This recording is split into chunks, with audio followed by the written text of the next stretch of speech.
বন্ধুরা আজকে শয়তান ভূতের ডিম চুরি করব। বন্ধুরা এই সেই গাছ যে গাছে শয়তান ভূতের ডিম থাকে। আজকে এই ডিমটা চুরি করব, পরে অমলেট বানিয়ে খাবো। মা এই ছেলেরা রোজ ডিম চুরি করে, আজকে ওদেরকে ডিমের ভিতরে ভরে রাখবো। হা হা হা হা হা। না না না না না, এখনো আমার ছেলে আসলো না। এতক্ষণে তো আসার কথা, মনে হইতেছে শয়তান ভূতের ডিম চুরি করতে গেছে। বাবা বাবা বাবা বাবা বাবা, দেখো আমি শয়তান ভূতের ডিম চুরি করে আনছি। আরে তুই আবার শয়তান ভূতের ডিম চুরি করছোস, এখনই ফেলে দে। তুই আবার এই ডিম খাইছোস, তুই হাসতাছোস কেন?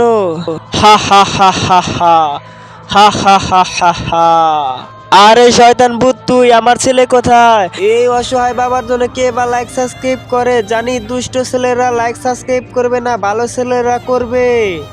তোর ছেলে সবসময় আমার ডিম চুরি করে, তার জন্য তোর ছেলেকে ডিমের ভিতরে কয়েদ করে রেখেছি। এই যে দেখ তোর ছেলে, বাঁচাও বাঁচাও বাঁচাও। শয়তান ভূত রেগে গেছে, এখান থেকে ভাগো ভাগো ভাগো, তাড়াতাড়ি ভাগো।